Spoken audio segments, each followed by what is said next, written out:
प्यारे बच्चों, आइए जल्दी से हम लोग डिस्कशन को ऑन करते हैं। देखिए बाबू, आज हम लोग डे नंबर 5 पे हैं और जैसा कि हम लोग जानते हैं कि आज भी प्रीवियस कलेक्शन ही है। तो देखिए पहला क्वेश्चन, गुड इवनिंग सब लोगों को। ये पहला क्वेश्चन पीडीएफ। देखिए हमारे पास 3 डाइस बने हुए हैं और 3 डाइस में पूछ रहा है सर बतला दो एट द रेट ऑफ का अपोजिट क्या होगा।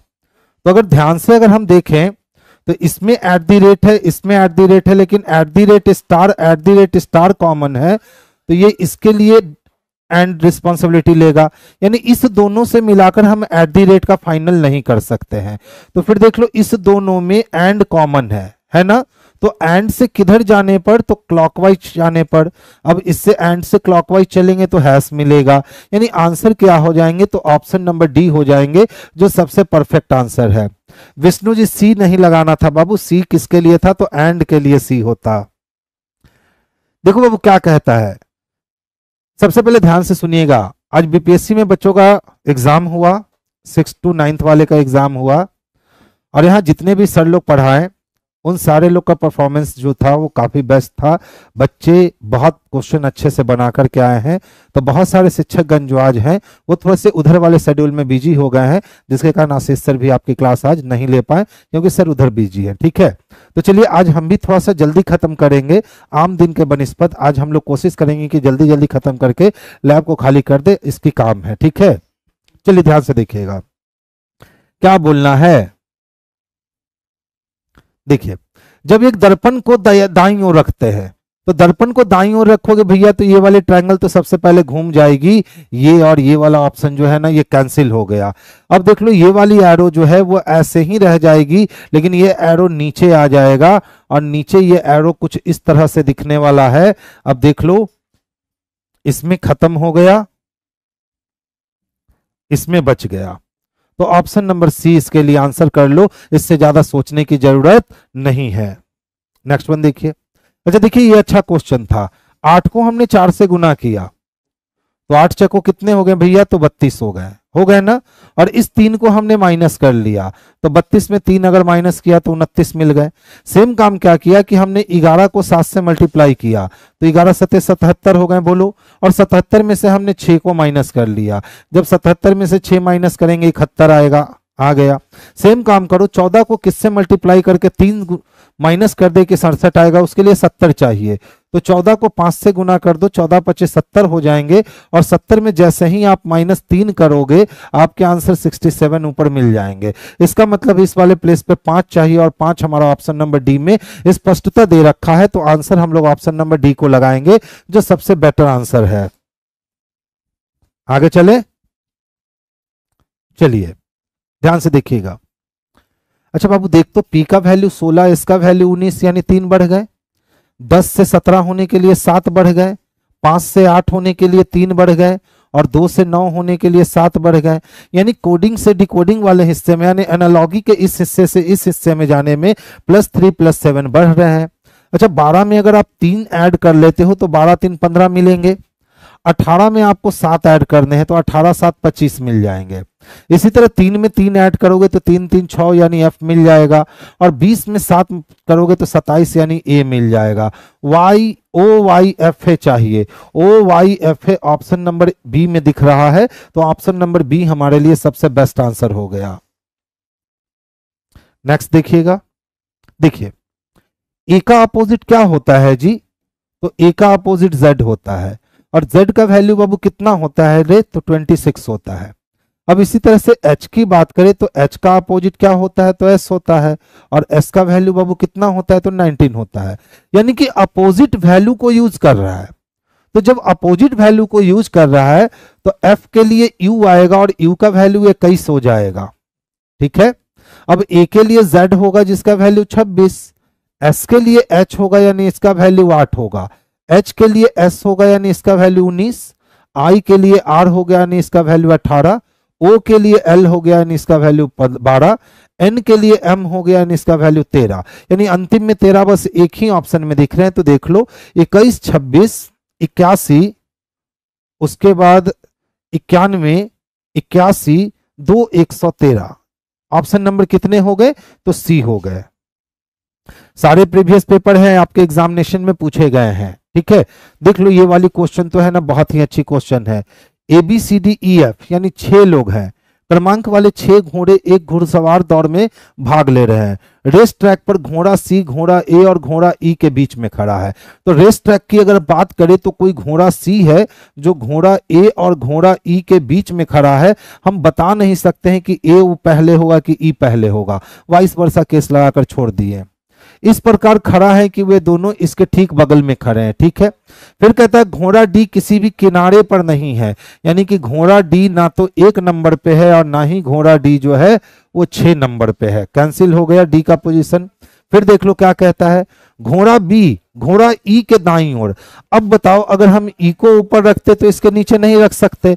इसका मतलब है कि इस रेस ट्रैक पे A के जस्ट बाद C और C के जस्ट बाद E है और E के जस्ट बाद कौन सा घोड़ा है, तो B नंबर का घोड़ा है। फिर कहता है घोड़ा B घोड़ा E के दाईं ओर ठीक बगल में खड़ा है। घोड़ा F दाएं किनारे पर नहीं खड़ा है, यानी कि लास्ट वाले किनारे पर घोड़ा F खड़ा नहीं है। फिर देख लो क्या कहता है, घोड़ा D घोड़ा B के बाईं ओर चौथे।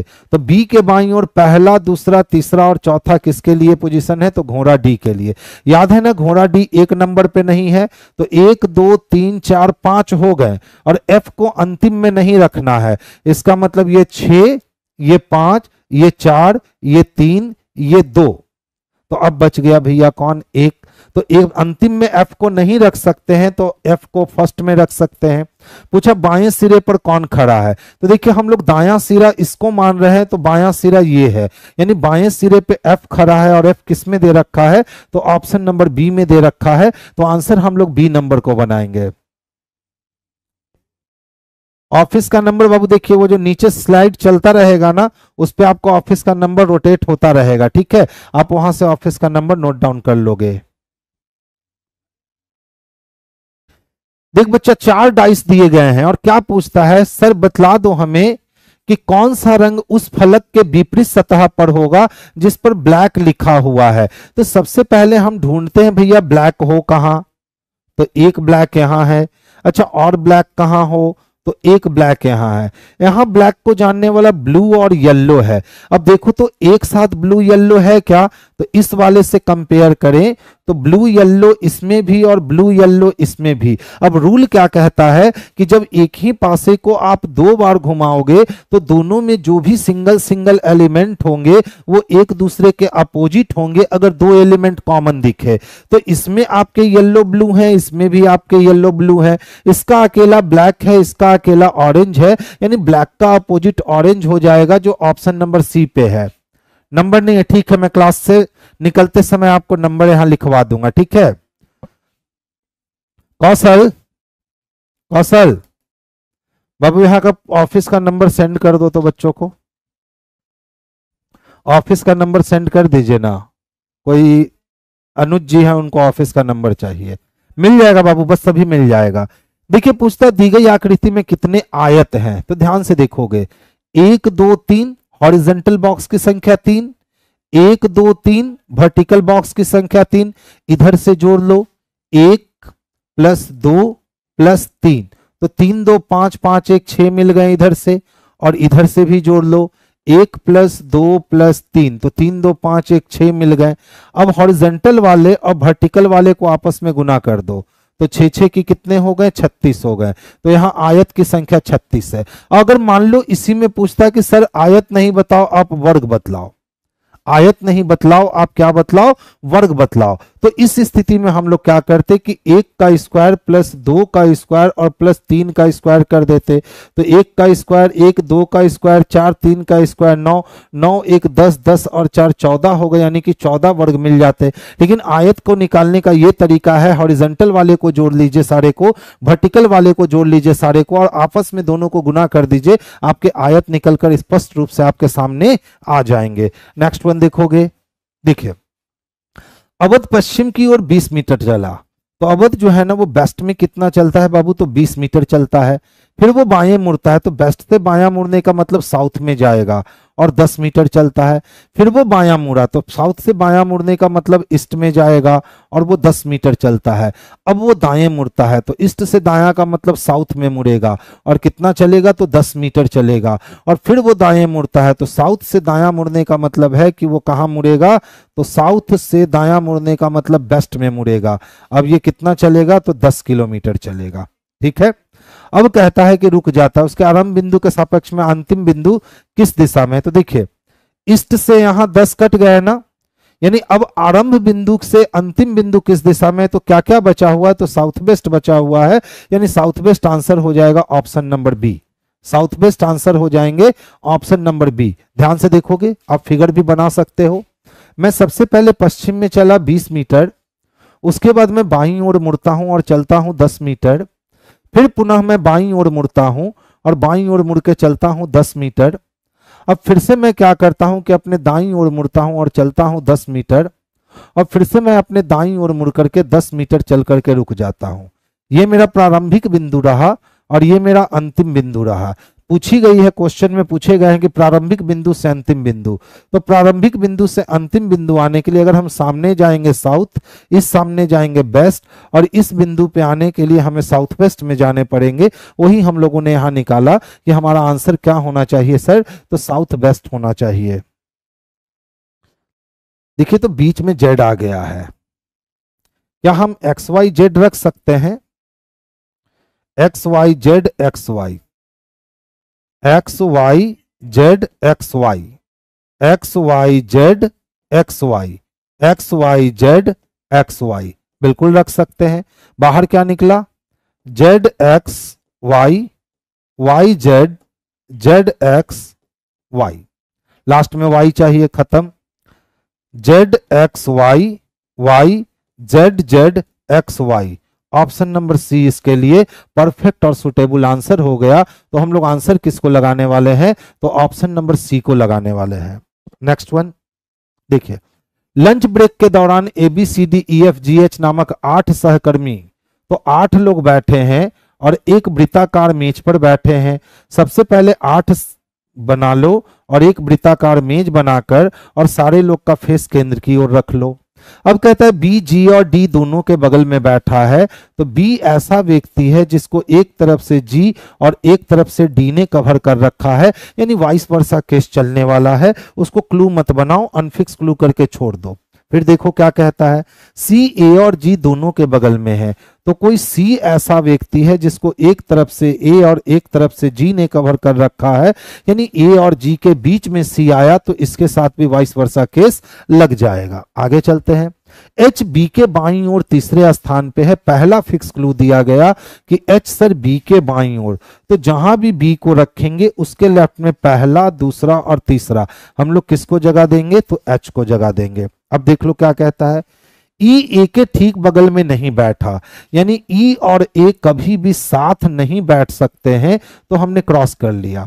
अब कहता है ई के दाईं ओर तीसरे स्थान पे कौन बैठा है। अब इस वाली व्यवस्था को तो हमें बैठाना होगा, बिना अरेंज किए काम चलेगा नहीं। तो देख लो बी के बगल में जी भी है और बी के बगल में डी भी है। ठीक है, अब यहां से एक अटेम्प्ट हम लोग लेना स्टार्ट करते हैं। तो मान लो कि हमने बी को यहां है तो हमने डी को यहां जगह दिया और जी को हमने यहां जगह दिया। तो देखिए तो ए और जी के बीच में तो सी आ गए, लेकिन यहां ए और जी के बीच में एच आएगा। इसका मतलब है बाबू कि डी के लिए जगह यहां नहीं हो सकता। तो अब हम लोगों ने डी को यहां जगह दिया, बी किसके किसके बीच में है तो जी और डी के बीच में, तो हमने जी को यहां जगह दिया और हमने डी को यहां जगह दिया, तो बी डी और जी के बीच में आ गए। अब देख लो क्या कहता है, ए और जी के बीच में सी है, तो जी यहां है तो यहां रख करके हम सी को रख सकते हैं। ए के बगल में ई को नहीं रखना है तो हम ई को यहां रख सकते हैं। A B C D E F बचा हुआ है, एफ आया और हमारा अरेंजमेंट जो है ये दूसरे अटेम्प्ट में बन करके तैयार हो गया। देख लो क्वेश्चन में पूछ रखा है कि सर ई के दाईं ओर तीसरा कौन है, तो ई का फेस सेंटर की ओर था, तो ई के दाएं पहला, दूसरा और तीसरा जी है, जो ऑप्शन नंबर बी में हमें स्पष्ट रूप से देखने को मिल रहा है। तो आंसर हमारा ऑप्शन नंबर बी चला गया। ठीक है, नेक्स्ट वन देखोगे।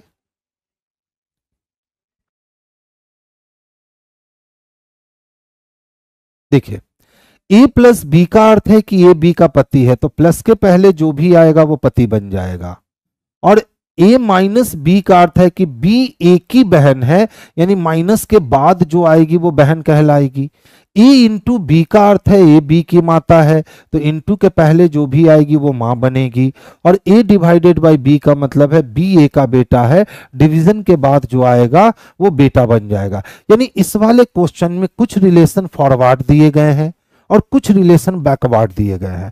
तो अक्सर क्या होता है ना कि ऐसा क्वेश्चन जब आता है तो आप गलतियां करते हो, क्योंकि या तो आपको फॉरवर्ड चलने की आदत होती है या तो आपको बैकवर्ड चलने की आदत होती है। लेकिन प्रश्न में मेरे भाई फॉरवर्ड और बैकवर्ड दोनों टाइप का रिलेशन दे रखा है। तो देखिए, इसको पढ़ने का तरीका अलग होता है। पी का संबंध किससे चाहिए? एस से।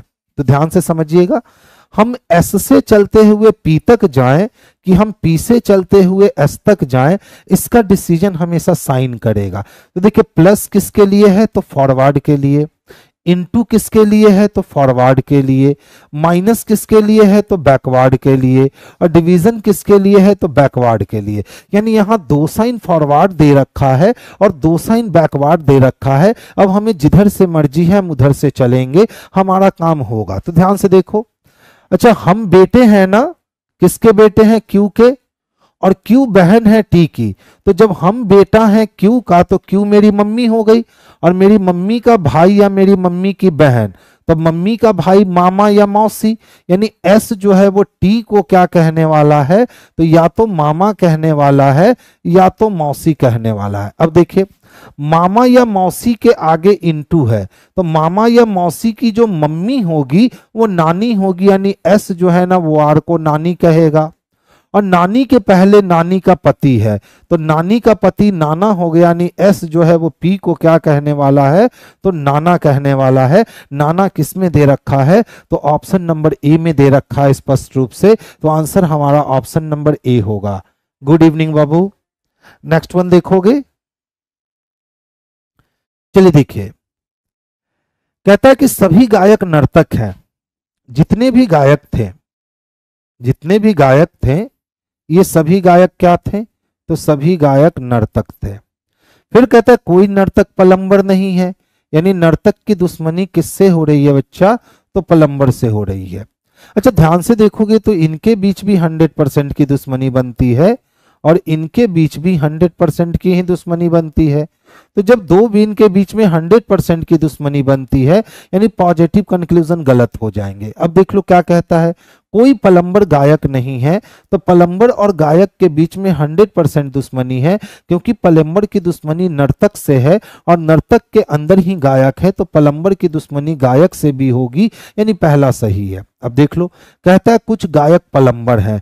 क्या कुछ गायक हमें पलंबर दिख रहे हैं? बिल्कुल नहीं, गलत हो गया। कुछ नर्तक गायक हैं, कुछ नर्तक गायक दिख रहे हैं ना, यानी तीसरा सही हो गया। तो 1 और 3 अनुसरण करता है मेरे भाई, जो ऑप्शन नंबर डी में स्पष्ट रूप से दे रखा है। तो आंसर हम लोग 1 और 3 को बनाएंगे।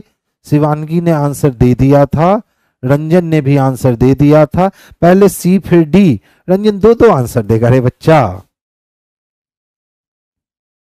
देख बाबू, ये जितने भी क्वेश्चन है ना सारे प्रीवियस कलेक्शन है, जैसा कि आप लोग का डिमांड होता है कि सर प्रीवियस पेपर करवा दो। नहीं तो मेरा तो मन था कि हम टोटल अपना गेस्ट क्वेश्चन ही करवाते 30 दिन, और वो ज्यादा मजा देता क्योंकि उसमें वजन होता क्वेश्चन में।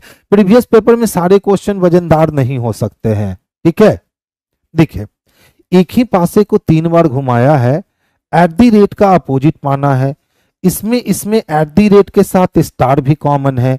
तो जब दो दो एलिमेंट कॉमन है तो ये दोनों आंसर दे नहीं सकता। अच्छा देख लो, यहां भी एंड दे रखा है, यहां भी एंड दे रखा है, यानी एक एलिमेंट ही कॉमन है। एंड से एट दी रेट आने के लिए क्लॉकवाइज मूव करेंगे, तो एंड से क्लॉकवाइज मूव करेंगे तो हैश होगा। हैश ऑप्शन नंबर डी में दे रखा है, तो आंसर हमारे लिए ऑप्शन नंबर डी जो है ना यही हो जाएगा। अच्छा रंजन से गलत टाइप हो गया था, कोई नहीं बाबू, कभी कभी गलतियां करनी चाहिए। अच्छा देखो, तो मैं आपको 30 सेकंड का समय दे रहा हूं। पर्याप्त है। इस क्वेश्चंस को है ना सॉल्व करने के लिए 30 सेकंड जो है वो पर्याप्त है। आप मुझे टोटल कितने ट्रायंगल इसमें बनने वाले हैं आप मुझे ध्यान से देख करके बतला दो। मैं फिगर को थोड़ा बड़ा भी कर देता हूं जिससे स्पष्ट रूप से आपको दिख सके। 30 सेकंड आपके पास समय है। इसमें नंबर ऑफ ट्रायंगल कितने हैं आप वो मुझे काउंट करके बतलाओ जल्दी से। नंबर ऑफ ट्रायंगल कितने हैं जल्दी से काउंट करके बताओ। एफर्ट लगाओ, बिल्कुल आपसे काउंट होगा और बहुत आसानी से।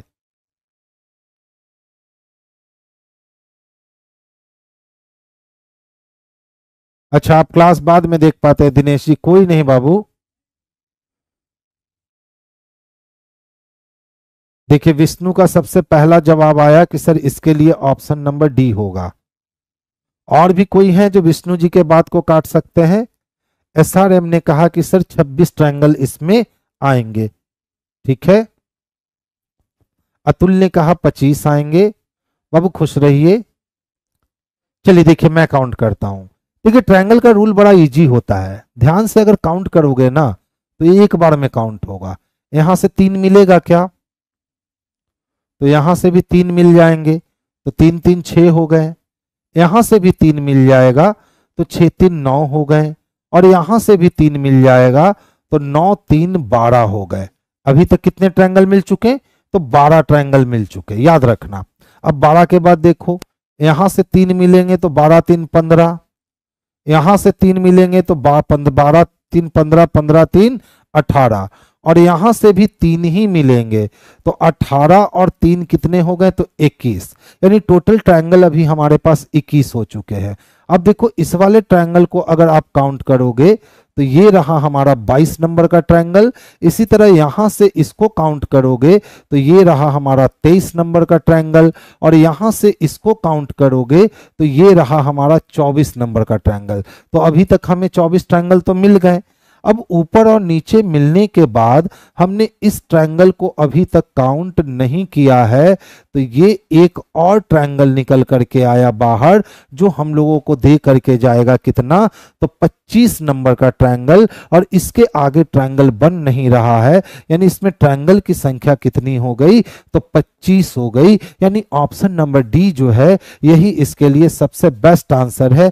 शिवानगी का गलत हो गया, सूरज का गलत हो गया, दिनेश का गलत हो गया, संजय का गलत हो गया, विनय का सही है, अतुल का सही है। बाबू 25 आंसर जाएगा। ठीक है,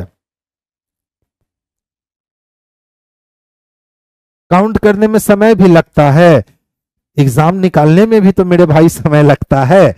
अब एग्जाम निकालने के लिए आपको मेहनत तो करना पड़ेगा ना। एक बार अच्छे से मेहनत कर लोगे एग्जाम निकल जाएगी ना, उसके बाद जिंदगी बहुत अच्छी हो जाएगी।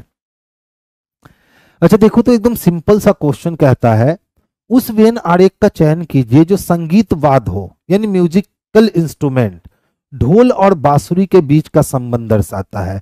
तो ढोल हम लोग देखे हैं ना म्यूजिकल इंस्ट्रूमेंट ही तो है, और बांसुरी भी हमारा म्यूजिकल इंस्ट्रूमेंट है। यानी कि म्यूजिकल इंस्ट्रूमेंट के अंदर ही ढोल और बांसुरी जाएगा, लेकिन ढोल और बांसुरी में कोई एक दूसरे से लेना देना नहीं है। तो इस कंडीशन से हम कह सकते हैं कि ऑप्शन नंबर ए जो है ना ये सबसे पहले हमारा आंसर जाएगा। ये हमारा हो गया संगीतज्ञ वाद्य। ठीक है, बाद यानी म्यूजिकल इंस्ट्रूमेंट हो गया ये। और म्यूजिकल इंस्ट्रूमेंट में ड्रम एक अलग प्रकार का इंस्ट्रूमेंट और फ्लूट जो जिसको बांसुरी कहते हैं वो एक अलग प्रकार का इंस्ट्रूमेंट है। ठीक है बाबू, इसका पीडीएफ जो है आपको टेलीग्राम चैनल पे पहले ही पहुंच जाता है। जैसे अभी शाम को टेस्ट ले रहा हूं ना तो दोपहर में ही इसका पीडीएफ आपके टेलीग्राम चैनल पे पहुंच गया होगा, जिससे कि आप बना लो। ठीक है, और इसका बोर्ड पीडीएफ भी आपके पास पहुंच जाता है। तो जितना हम अपने तरफ से कर सकते हैं ना बच्चा, उतना हम अपने तरफ से कर देते हैं। ठीक है, ये सारे क्वेश्चन जो है ना वो प्रीवियस पेपर ही हैं। मंडे और ट्यूसडे को इस 2 दिन में गेस क्वेश्चन दूंगा। अच्छा देखिए तो ध्यान से समझिएगा, ये नए टाइप का कोडिंग डिकोडिंग है।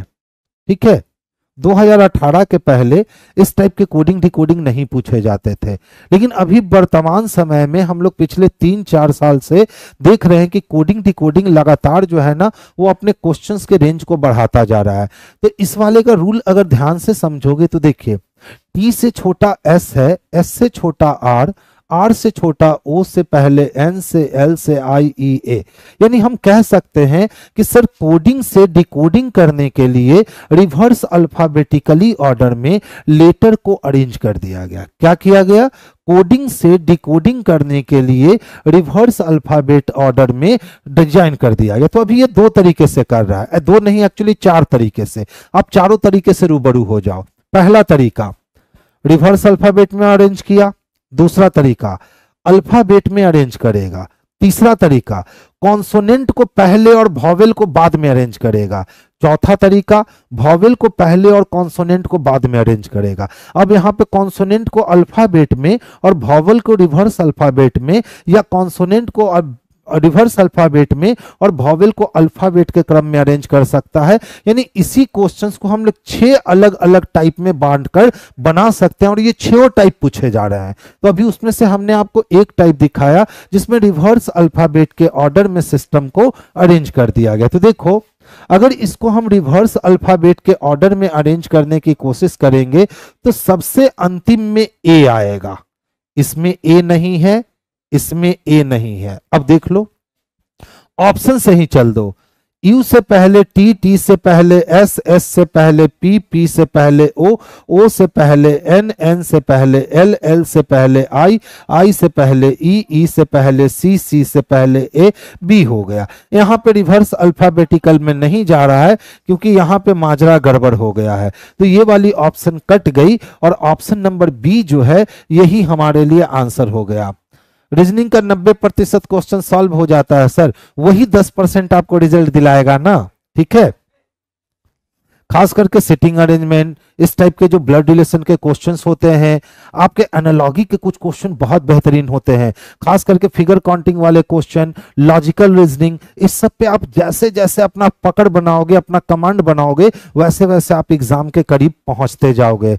खुश रहिए बाबू। चलिए देखिए बाबू, अच्छा सा क्वेश्चन है, ध्यान से हम लोग इस क्वेश्चन को एक्सप्लेन कर रहे हैं।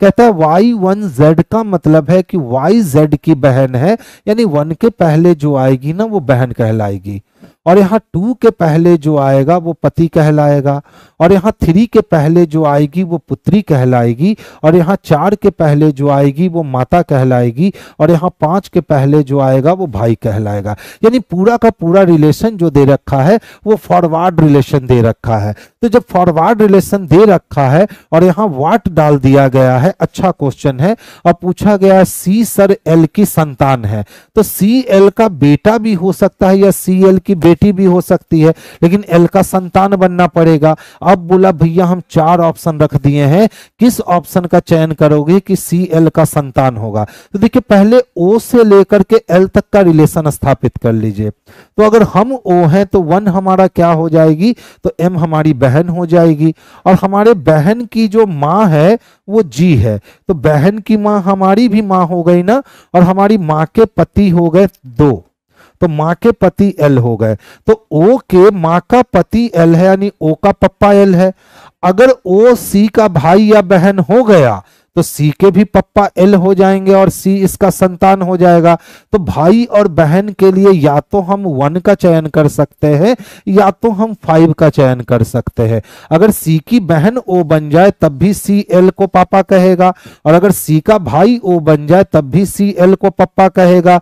तो पप्पा का ये संतान होगा, तो 1 या 5 चाहिए, 1 या 5 बाबू ऑप्शन नंबर बी में दे रखा है। तो आंसर हमारा ऑप्शन नंबर बी जो है वही सही है। ठीक है,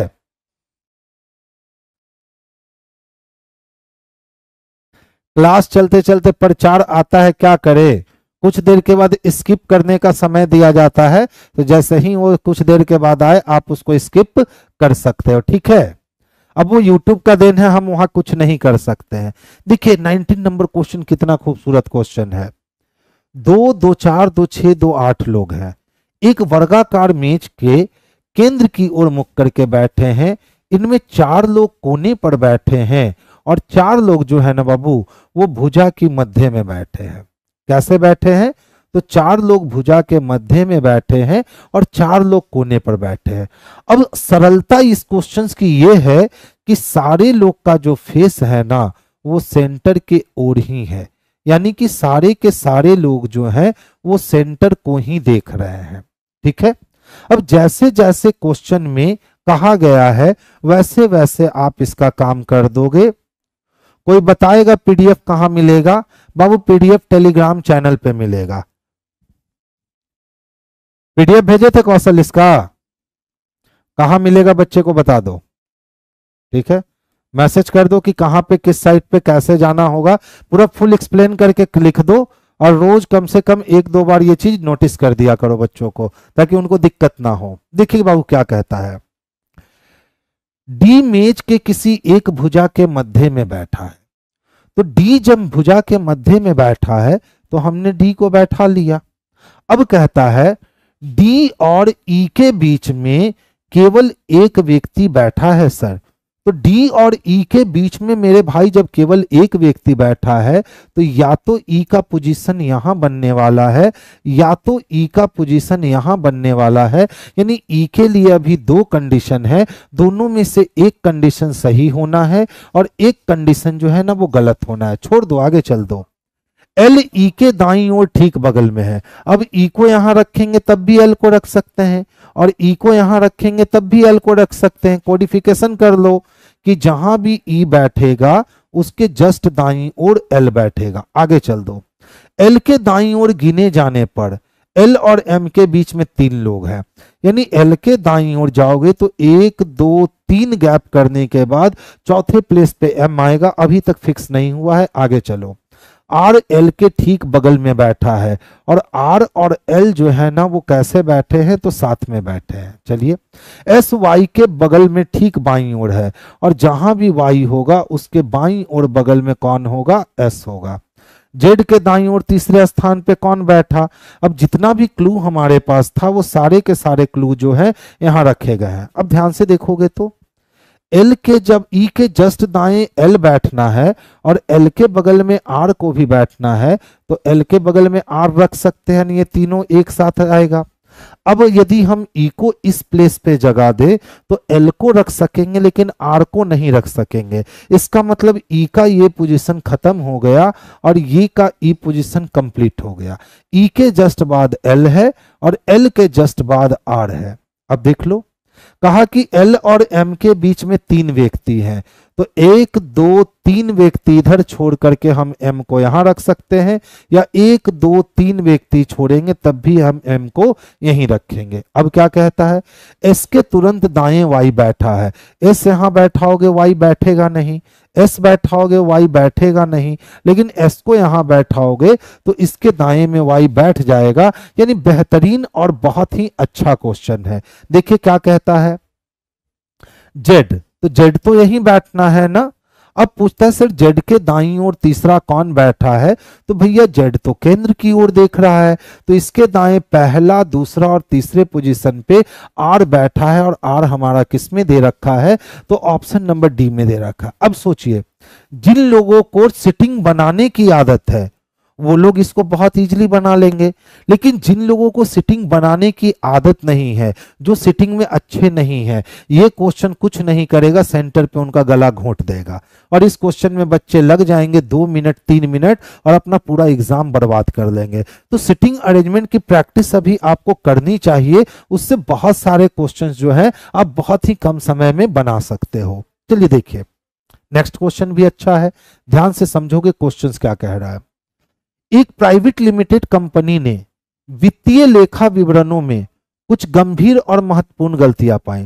तो कोई प्राइवेट लिमिटेड कंपनी है, उसने पाया कि वो जो अकाउंटेंसी कर रहा है, वो अपने कंपनी का जो अकाउंट बनवा रहा है, उस अकाउंट में, उसके अकाउंट के विवरण में कुछ गंभीर और महत्वपूर्ण गलतियां हैं। यानी कि बहुत ही सीरियस मैटर वाली गलती हो गई है। जिस बंदे ने अकाउंट तैयार किया है उस बच्चे ने बहुत ही गंभीर और बहुत गलतियां पाई गई हैं। अब समस्या तो है कि यदि किसी कंपनी का अकाउंट करने वाला जो सिस्टम है वो सिस्टम ही गलत होने लगेगा तो कंपनी प्रॉफिट में होते हुए लॉस में दिखेगी या लॉस में होते हुए प्रॉफिट में दिखेगी, क्योंकि उसमें बहुत सारी त्रुटियां आ गई हैं।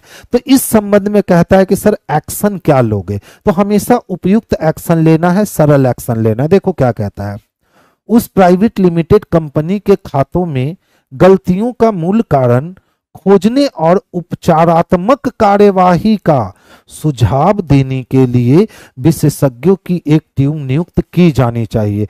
अब भैया गलती गंभीर हुआ है, छोटा मोटा गलती नहीं हुआ है, बहुत बड़ा गलती हुआ है, तो जब तक हम टीम लगा करके एक एक डाटा को फिर से नहीं चेक करवाएंगे तब तक वो बैलेंस नहीं हो पाएगा। यानी ऑप्शन नंबर ए सही है। दूसरा देखोगे, इसमें शामिल सभी कर्मचारियों की गहन जांच की जानी चाहिए। अब सोचिए हमारे यहाँ हमारी कंपनी में अकाउंट डिपार्टमेंट में 25 लोग काम करते हैं। अब 25 लोग में से किसने गलतियां करी है, कोई अपनी गलती की जिम्मेवारी तो नहीं लेगा कि सर हम हाथ उठा रहे हैं हमने गलती किया, तो कैसे पता चलेगा कि गलती किसकी हुई थी। इसके लिए इसमें शामिल सभी कर्मचारियों की अगर हम गहन जांच करेंगे तो वहां पे हमारा काम हो जाएगा। यानी ऑप्शन नंबर ए और ऑप्शन नंबर बी दोनों जो है ना ये परफेक्ट है। तो देखिए तो ए और बी किस में दे रखा है, तो ऑप्शन नंबर डी में दे रखा है, तो आंसर हमारा ऑप्शन नंबर डी हो गया। क्लियर है? ध्यान से देखिए, फिर से लॉजिकल रीजनिंग से क्वेश्चन लिए गए। बिजली बोर्ड ने बिल भुगतान संग्रहण के लिए घर घर जाना शुरू कर दिया है। तो देखते हैं पहले हम लोग के यहाँ कैसे बिजली बिल आते थे। एक व्यक्ति आता था, मीटर को देखता था, अपने पास ऐसे ऐसे टाइप करता था और एक इतना बड़ा कागज निकाल के दे देता था कि लीजिए भैया बिजली ऑफिस में आकर के बिल क्या कर लीजिएगा, जमा कर लीजिएगा। पहले ऐसा चला करता था। आज के समय में वो स्थितियां परिस्थितियां बदल गई। अब लोग के पास मोबाइल में पेफोन जैसे पेटीएम जैसे ऐप्स आ गए, तो अब क्या करते हैं कि हम लोग बिजली विभाग का साइट होता है उसको डाउनलोड कर लेते हैं और कितना बिल है रे इतना है, मोबाइल से ही टाइप करते हैं, क्लिक किए चला गया। बहुत सारे लोग अभी भी जो ऑनलाइन नहीं भेजते हैं वो अभी भी जाकर के वहां बिल जमा करते हैं बिजली ऑफिस में। तो देखिए क्वेश्चंस क्या कहता है, बिजली बोर्ड ने बिल भुगतान संग्रहण यानी बिल का कलेक्शन करने के लिए घर घर जाना शुरू कर दिया। अब कहता है सर अज्यूम कीजिए कि बिजली विभाग जो है ना अब घर घर घूम करके बिजली बिल का कलेक्शन कर रही है। अज्यूम कीजिए, तो क्या कहता है, बिजली बोर्ड का मानना है कि घर घर जाकर बिल भुगतान एकत्र करना प्रभावी तरीका है। अगर बिजली विभाग को यह लगता है कि घर घर जाएंगे और हम अपने बिजली बिल को जो भुगतान करने वाला लोग है उनको नहीं कवर अप कर पाएंगे तो फिर ये नहीं हो सकता था। लेकिन उनको ऐसा लगता है कि अगर हम घर घर जाकर के बिजली बिल जमा करेंगे ना तो जितना लोगों का बिजली बिल बकाया पड़ा है वो भी हम वसूल लेंगे। यानी ये उनको लगता है कि प्रभावी तरीका है, इसीलिए उन्होंने ऐसा काम कर लिया। अच्छा देखिए ध्यान से, बिजली बोर्ड ने बिल भुगतान संग्रहण पर ध्यान बढ़ाया है। अगर उसने ध्यान नहीं बढ़ाया होता तो कहता आज ना कल आके तो जमा करिए देगा ना। यानी कहीं ना कहीं वो चाह रहा है कि भैया ध्यान बढ़ाई जाए। तो एक भी सही है और दो भी सही है, यानी ऑप्शन नंबर डी को हम आंसर करेंगे कि एक और दो दोनों सही है।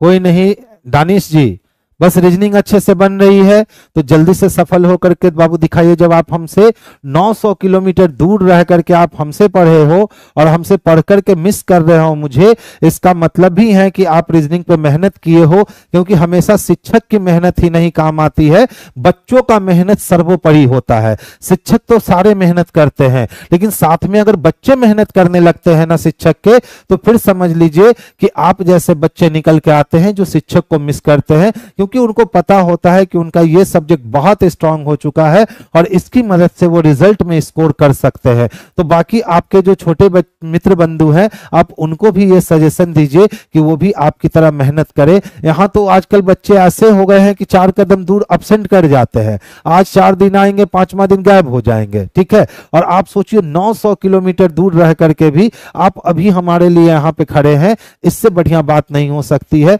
बिल्कुल हमारा यही होगा कि बस आप जल्दी से जल्दी क्या कर जाइए, सफल हो जाइए। ठीक है, और बिल्कुल सफलता एक दिन में हासिल नहीं की जाती है मेरे भाई। सफलता के लिए आपको लगातार प्रयास करते रहना पड़ता है, और जिस व्यक्ति ने लगातार प्रयास कर दिया उस व्यक्ति के हिस्से सफलता आज ना तो कल, कल ना तो परसों, परसों ना तो तरसों आएगी, तो फिर आएगी, क्योंकि आपने लगातार मेहनत किया है। तो अपनी मेहनत में कभी कमी मत करना, जिससे आपकी सफलता हमेशा आपके साथ ही चलेगी। चलिए आगे चलते हैं। नेक्स्ट वन समझोगे, देखिए इनइक्वालिटी के प्रश्न दिए गए हैं, और हमें पता है कि इनइक्वालिटी के प्रश्न जो होते हैं वो बेहद ही आसान होते हैं। देखिए बाबू, टी से किसको मिलवाना है? तो डब्ल्यू को मिलवाना है। यदि हम टी से डब्ल्यू तक का सफर तय करने जाते हैं तो हमें क्या मिलता है? तो इक्वल टू मिलता है, ग्रेटर इक्वल मिलता है, इक्वल टू मिलता है, ग्रेटर इक्वल मिलता है। दैट मीन्स ग्रेटर इक्वल सबसे स्ट्रांग होगा, तो डब्ल्यू ग्रेटर इक्वल टी से है, यानी ये वाली बात सही हो जाएगी। अच्छा, दूसरे की बात करें कि सी से बाबू किसको मिलवाना है? एम को। तो अगर हम सी से एम तक का सफर तय करते हैं तो देख लो टी के दोनों तरफ चाइना वॉल बने हुए हैं, और हमने क्या सिखाया है कि जब चाइना वॉल एक ही एलिमेंट के दोनों तरफ मुख खुल जाए या एक ही एलिमेंट के दोनों तरफ मुख बंद हो जाए तो ऐसी स्थिति को इनइक्वालिटी में हम लोग चाइना वॉल की स्थिति कहते हैं। और जब भी चाइना वॉल की स्थिति क्रिएट होती है तो इसको क्रॉस करके हम कंक्लूजन नहीं निकाल सकते हैं मेरे भाई, यानी 2 नंबर ये गलत हो गया और 1 नंबर सही हो गया। ऐसा ऑप्शन हमें ऑप्शन नंबर ए में स्पष्टता देखने को मिल रहा है, तो आंसर हम लोग ऑप्शन नंबर ए को करेंगे। नेक्स्ट वन देखोगे, देखिए इस टाइप के सीरीज में अक्सर हमने देखा है कि बच्चे काट लेते हैं 4-4 का ग्रुप, 5-5 का ग्रुप। बिल्कुल नहीं बनाना है 4-4 5-5 का ग्रुप, भैया ये फिलर है तो इसको भरने का काम करो। अब देखो यहां देखो BCD दिख रहा है क्या? अब यहां भी BC है, यहां भी BC है, और यहां भी हमको BC दिख रहा है। तो BC के बाद D दिखा तो BC के बाद D रख दूंगा, BC के बाद D रख दूंगा तो BC के बाद क्या? D रख दूंगा। और जैसे ही BC के बाद D रखूंगा तो ABCDE बन गया। तो अगर मैं यहां A रख लेता हूं तो ABCD और E बन जाएंगे, ABCD और E बन जाएंगे, तो ABCD और E बन जाएंगे, और हमारा फिलर जो है ये बन करके तैयार हो गया। अब देखो क्या चाहिए? ADE चाहिए। ADE है? नहीं है? नहीं है, है। अब उसके बाद D चाहिए, तो यहां D नहीं दे रखा है, गलत हो गया। यहां D दे रखा है, सही हो गया। यानी ऑप्शन नंबर डी इसके लिए सबसे परफेक्ट आंसर है। कहता है दी गई संख्या युग्मों में से प्रत्येक में दूसरी संख्या पहली संख्या पे एक निश्चित गणितीय क्रिया करी गई। तो ध्यान से समझोगे, ये 21 है ना, अगर हम 21 का स्क्वायर कर ले तो क्या 441 होगा? और इसमें से इस 21 को हम माइनस कर ले तो 0 2 4 यानी 420 हो गए।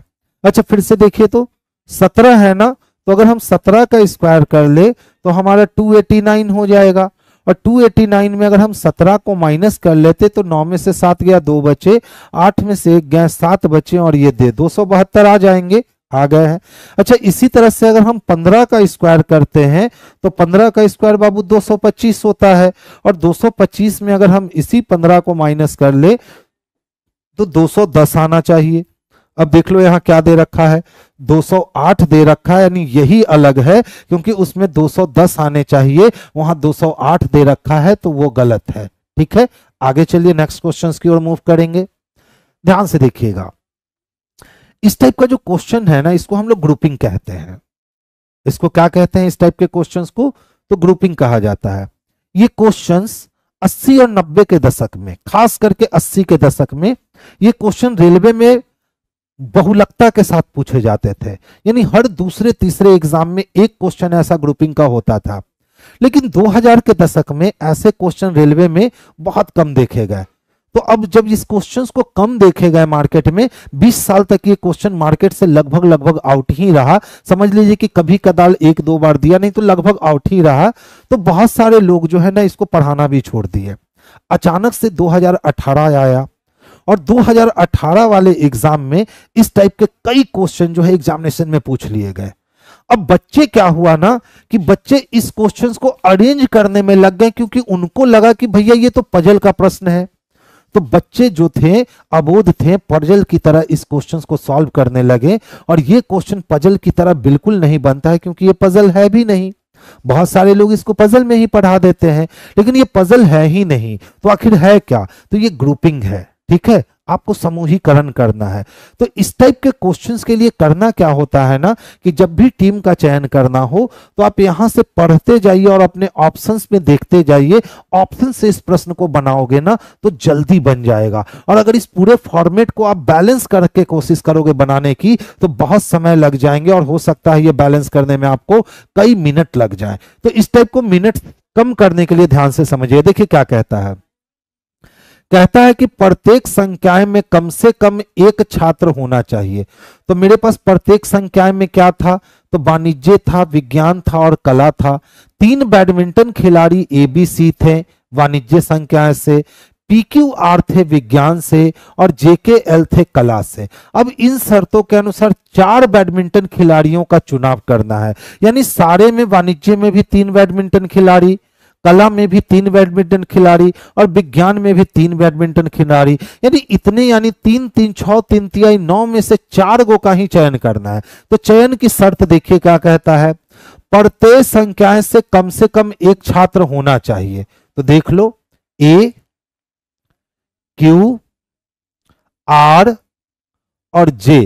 तो देखिए प्रत्येक से एक है, A, C एक से है, P और J अलग अलग हो गया। देख लो, B है, P है, R है, J है, B है, Q है, J है और K है। ठीक है, यानी चारों से हो गया, ये अप्लाई है। P Q या R के साथ नहीं जाएगा, तो P किसके साथ नहीं जाएगा, तो Q या R के साथ नहीं जाएगा। देख लो, यहां P गया है लेकिन साथ में R भी गया है, तो ये खत्म हो गया। बाकी P Q या R के साथ नहीं गया। तीसरा पढ़ो, A और C हमेशा एक साथ जाएंगे। तो देख लो, A गया है लेकिन C नहीं गया है, तो गलत हो गया। AC हमेशा साथ जाएंगे है। अब चौथा पढ़ो, K और L हमेशा साथ में जाएंगे। तो देखिए इसमें भी K L नहीं है, K है लेकिन L नहीं है, तो ये भी गलत हो गया। तो आंसर क्या हो गया, तो C नंबर जो है इसको फॉलो कर रहा है, तो आंसर हमारा C हो जाएगा। आगे चले। देख बाबू, इसमें पूछता है ना कि सर ट्रायंगल की संख्या कितनी है। तो ध्यान से समझोगे, अगर हम सिर्फ इस वाले हिस्से में ट्रायंगल की बात करें, ठीक है, इस वाले में, तो 1 2 3 4 है, 4 3 7 2 9 9 1 10 हो गए।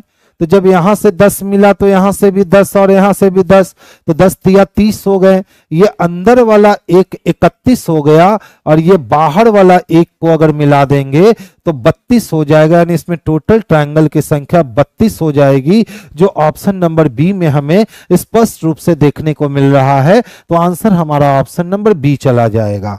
31 नहीं रे बच्चा, 32 होगा। देखिए 31 दिसंबर 2015 को कौन सा दिन है, गुरुवार। 31 दिसंबर 2015 का दिन दे रखा है, जो कौन सा दिन है, तो थर्सडे है। और वो जानना चाहता है 1 जुलाई 2020 को कौन सा दिन होगा। तो सबसे पहला काम हम लोग क्या करेंगे कि इस 31 दिसंबर 2015 को ही हम 1 जुलाई 2016 तक लेकर आगे चले आएंगे।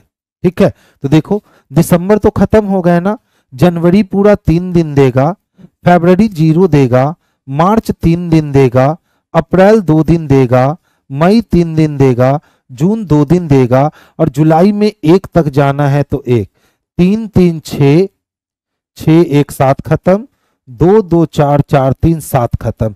इसका मतलब यहां से यहां आने में 0 दिन बढ़ जाएंगे, और 0 दिन बढ़ने का मतलब थर्सडे हो गया। अब ध्यान दोगे, यहां डेट भी बैलेंस हो गए हमारे, मंथ भी बैलेंस हो गए हमारे। दोनों साल के बीच में 4 साल का अंतर है, और 4 साल में हम जानते हैं 5 शेष दिन जमा होता है। तो थर्सडे से हम लोगों को 5 दिन आगे आ जाना चाहिए, या थर्सडे से हम लोगों को 2 दिन पीछे चले जाने चाहिए। तो थर्सडे से 2 दिन पीछे जाने पे हम लोगों को ट्यूसडे मिलने वाला है, और ट्यूसडे हमारा ऑप्शन नंबर बी में दे रखा है। तो आंसर इसके लिए हमारा ऑप्शन नंबर बी हो जाएगा। बाबू वेडनेसडे नहीं आएगा रे बच्चा, ट्यूसडे आएगा। ठीक है, तो आंसर हमारा क्या हो जाएगा, तो बी हो जाएगा। नेक्स्ट देखोगे, ABCDEF एक 6 मंजिला इमारत पर रहने वाले व्यक्ति है, प्रत्येक लोग अलग अलग मंजिल पर रहते हैं। तो मंजिल वाले प्रश्न जब भी हो तो नीचे से बनाओ, 1 2 3 4 5 और 6 लोग हैं और 6 मंजिला इमारत पे रहते हैं। अब कहता है F मंजिल क्रमांक 3 पे रहता है, तो F किस पे रहता है? 3 पे। B और E F के मंजिल के नीचे वाली मंजिल पर रहते हैं, तो F के मंजिल के नीचे 2 मंजिल खाली है, तो एक पे B और एक पे E रहेगा। ऐसा भी हो सकता है कि E यहां और B 1 नंबर पे आ जाए। चलो, D उस मंजिल पर रहता है जो एक ही मंजिल से नीचे किंतु C की मंजिल से ऊपर, तो D उस मंजिल पर रहता है जो A से तो नीचे है लेकिन किंतु C के कहां है? ऊपर है। उनमें से कौन सबसे ऊपरी मंजिल पे रहता है? तो सबसे ऊपरी मंजिल पे बाबू ए रहता है, और ए हमारा ऑप्शन नंबर सी में स्पष्ट रूप से दे दिया गया है। तो आंसर भी हमारे लिए ऑप्शन नंबर सी हो जाएगा, क्योंकि सी वाले ऑप्शन में ही ए को रखा गया है। ठीक है, ये क्वेश्चन भैया 30 सेकंड समय लो, बनाकर दिखाओ। अच्छा क्वेश्चन है,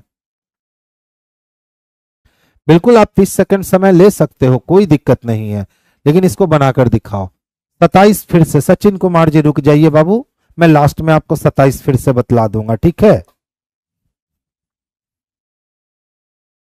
इसको बनाकर दिखाइए जल्दी से।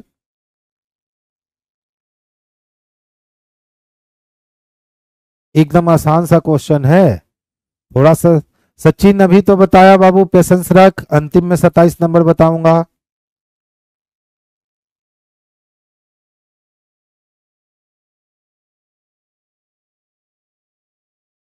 किसी का जवाब नहीं आया जी अभी तक, इतना समय। 92 आ गया, यानी ऑप्शन नंबर डी आ गए। चलिए, ऑप्शन नंबर डी। अच्छा, अब ऑप्शन नंबर डी आने स्टार्ट हो गए, बहुत बढ़िया। तब तो आप लोग काफी फास्ट हो भाई। देखो क्या किया गया है, 11 को है ना 8 से गुना कर दिया गया, तो 11 8 88 हो गए। और इसी तरह से 5 को 9 से गुना कर दिया गया, तो 9 पचे 45 हो गए। 8 में से 5 गया 3 और 8 में से 4 गया 4, यानी हमारे पास कितने आए? तो 43 आए। सेम काम आप क्या करो कि 14 को 13 से गुना करवा लो।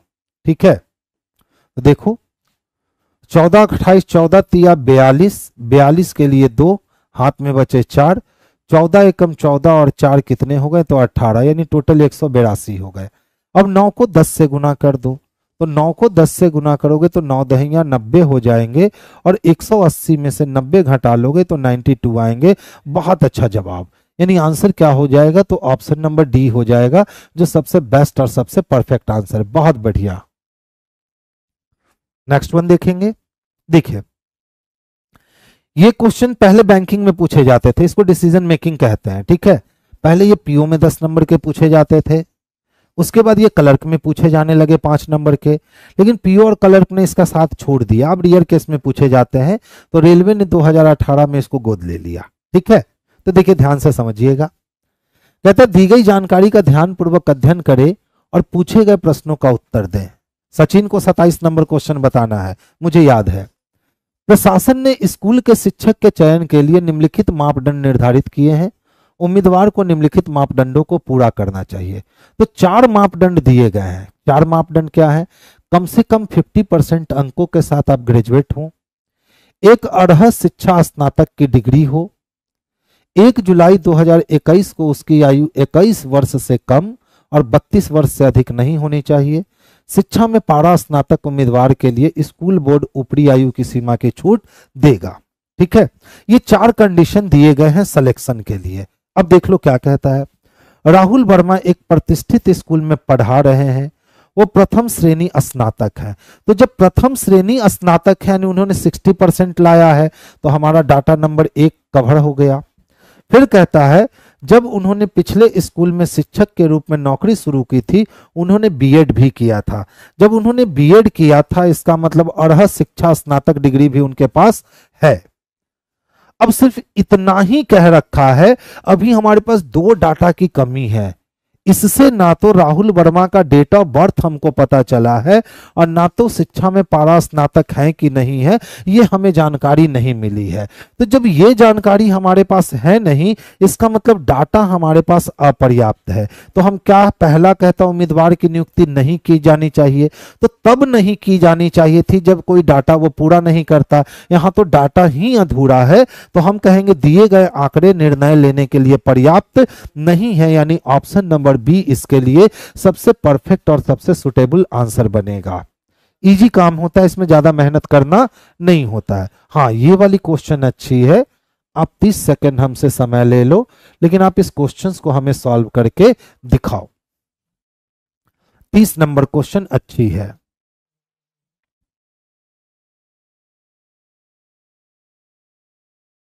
अरह शिक्षा कहते हैं, अरह शिक्षा, ठीक है, बीएड डिग्री को कहते हैं।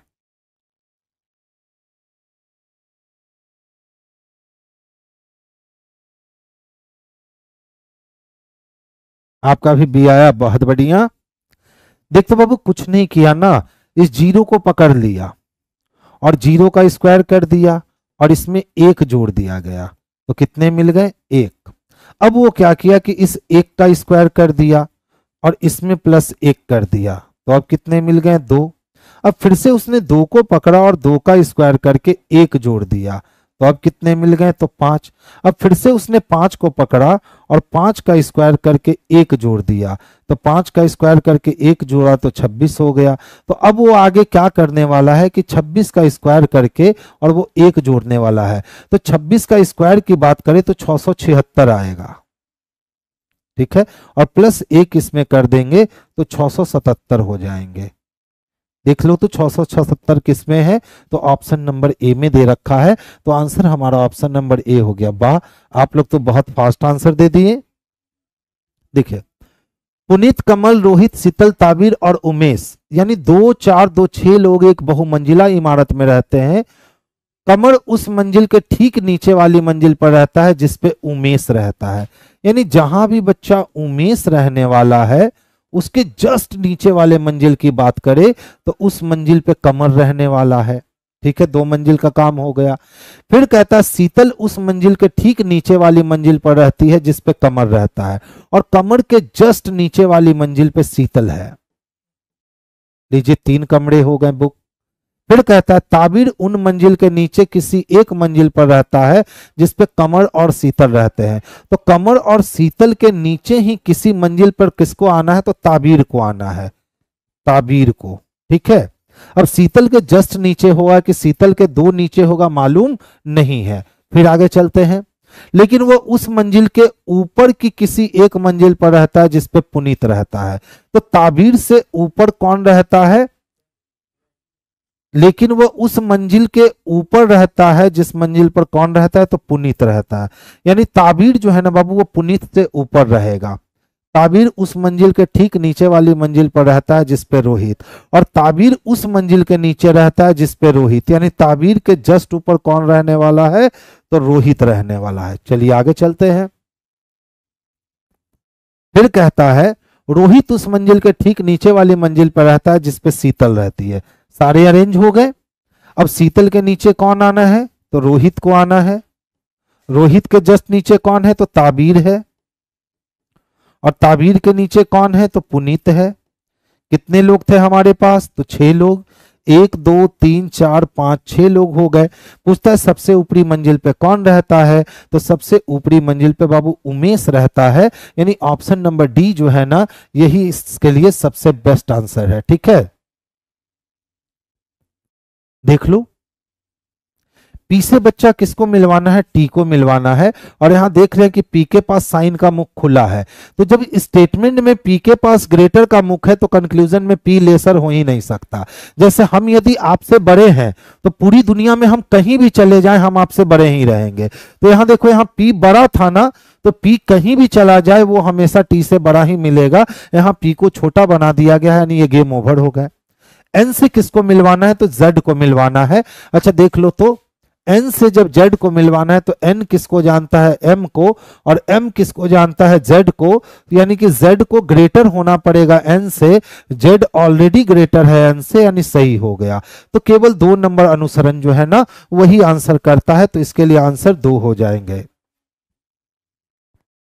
27 नंबर सचिन का क्वेश्चन था सर, 27 नंबर फिर से बता दो। कुछ नहीं है रे बच्चा, देख एकदम आसानी से बनाया जा सकता है। 31 दिसंबर है ना, 2015 है ना, और कौन सा दिन दे रखा है, थर्सडे दे रखा है क्या। अब 31 दिसंबर 2015 से आपको 1 जुलाई और 2020 तक पहुंच करके बतलाना है कि कौन सा तारीख, कौन सा दिन होगा। तो सबसे पहले काम क्या करो ना कि इस 31 दिसंबर 2015 को आप 1 जुलाई और 2016 तक ले जाके बैलेंस कर दो, ठीक है। तो दिसंबर तो 31 दिन के साथ खत्म हो गए, जब 2015 खत्म हुआ तो 16 आएगा, और 16 में जनवरी कितने दिन का हो जाएगा, तो जनवरी 31 दिन का हो जाएगा। तो जनवरी 31 दिन के लिए कितने हो गए, तो 3 मिल गए। अब फरवरी लीप ईयर हो जाएंगे ना, तो फरवरी के लिए 29 दिन आएगा यानी 1 हो जाएगा। मार्च के लिए 31 दिन आएगा यानी 3 हो जाएगा। अप्रैल के लिए 30 दिन आएगा यानी कि 2 हो जाएगा। और मई के लिए 31 दिन आएगा यानी कि 3 हो जाएगा। और मई के बाद फिर जून आएगा जो 2 देगा। और जुलाई में हमको 1 जुलाई को पहुंचना था तो 1 देगा। देख लो 3 3 6 1 7 खत्म हो गए, 2 2 4 3 7 अच्छा यहां पे मिस हुआ था ना, हाँ जल्दबाजी में यहां मिस हुआ था। गलतियां ऐसे ही होती है। तो कितने बच गए, तो 1 बच गए, और थर्सडे से हम 1 आगे आएंगे तो ये फ्राइडे हो जाएगा। बहुत बढ़िया। अब देख लो 1 जुलाई बैलेंस हो गए, 1 जुलाई बैलेंस हुआ तो अंतर कितने का, तो 4 साल का अंतर। इस 4 साल में 1 लीप ईयर लोगे, 16 को लीप ईयर ले नहीं सकते हो, 20 को लीप ईयर लोगे यानी 5 बढ़ गए। तो फ्राइडे से या तो आप 5 दिन आगे जाओगे या तो 2 दिन पीछे आओगे, तो आंसर वेडनेसडे हो जाएगा। Thank you Sachin.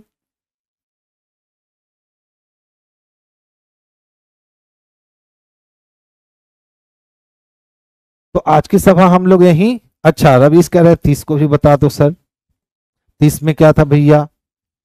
अच्छा बताइए, अगर आपको शिक्षक बनना है तो ग्रेजुएशन में कम से कम आपको 50% चाहिए, ये आपका पहला शर्त है। दूसरा शर्त है कि आपके पास बीएड की डिग्री होनी चाहिए, ठीक है। तीसरा शर्त है कि 1 जुलाई 2021 को आपकी आयु 21 वर्ष होनी चाहिए और 32 वर्ष से अधिक नहीं होनी चाहिए। यानी तीसरा में आपका एज होना चाहिए, और एज कितना होना चाहिए, तो 21 से ऊपर और 32 से नीचे होना चाहिए। और चौथा बोला कि यदि आप पारा स्नातक है, यानी कि आप अगर पीजी कर रखे हैं, तो आपको एज में छूट दी जाएगी। ये 4 शर्त अगर कोई व्यक्ति पूरा कर दे तो हम उसका सिलेक्शन करेंगे, बोलो करेंगे। अब देखिए राहुल वर्मा एक प्रतिष्ठित स्कूल में पढ़ा रहे हैं और वो प्रथम श्रेणी स्नातक हैं। तो प्रथम श्रेणी ग्रेजुएट होने का मतलब उन्होंने 60% या उससे ऊपर लाया होगा। तो 60% या उससे ऊपर लाया होगा तो चाहिए था 50% नौकरी करने के लिए, इसके पास 60% है। 1 नंबर डाटा क्लियर है। फिर कहा ओहो वो 23 वर्ष के थे, 3 नंबर भी डाटा क्लियर है। फिर कहा जब उन्हें पिछले स्कूल में शिक्षक के रूप में नौकरी शुरू की थी। अच्छा ध्यान से देखिएगा, वो कब थे, 23 वर्ष के, वो 23 वर्ष के तब थे जब उन्होंने पिछले स्कूल में शिक्षक के रूप में नौकरी शुरू की थी। तो कब नौकरी शुरू की थी ये कंडीशन तो बतलाया नहीं गया। तो जब ये कंडीशन नहीं बतलाया गया कि कब नौकरी शुरू की थी, तो अभी 1 जुलाई 2021 को वो कितने वर्ष के हो जाएंगे, क्या हम ये अनुमान लगा सकते हैं। हो सकता है उन्होंने 20 साल पहले नौकरी करनी शुरू की होगी जब वो 23 साल के थे, या हो सकता है उन्होंने पिछले साल नौकरी करनी शुरू की होगी जब वो 23 साल के थे। तो उन्होंने स्कूल में कब नौकरी करनी शुरू की, कितने साल नौकरी की, ये कुछ नहीं बताया है। तो एज हम लोग फाइंड नहीं कर सकते, ठीक है। अब कहा उन्होंने बीएड भी किया है, यानी 2 नंबर क्लियर है। तो 1 और 2 क्लियर है, लेकिन तीसरा क्लियर ही नहीं है। तीसरा एज इससे हम निकाल ही नहीं सकते हैं कि उनका एज क्या हो रहा है। तो इसीलिए हम लोग आंसर क्या लगाने वाले हैं, बी नंबर, कि डाटा क्या है, तो अपर्याप्त है। अच्छा, वीडियो देखते देखते पूरा रीजनिंग सीख चुके हैं। आपका विष्णु हर बार कमेंट पढ़ रहे हैं हम, ठीक है। चलिए, तो आज की सभा हम लोग यहीं बर्खास्त करते हैं।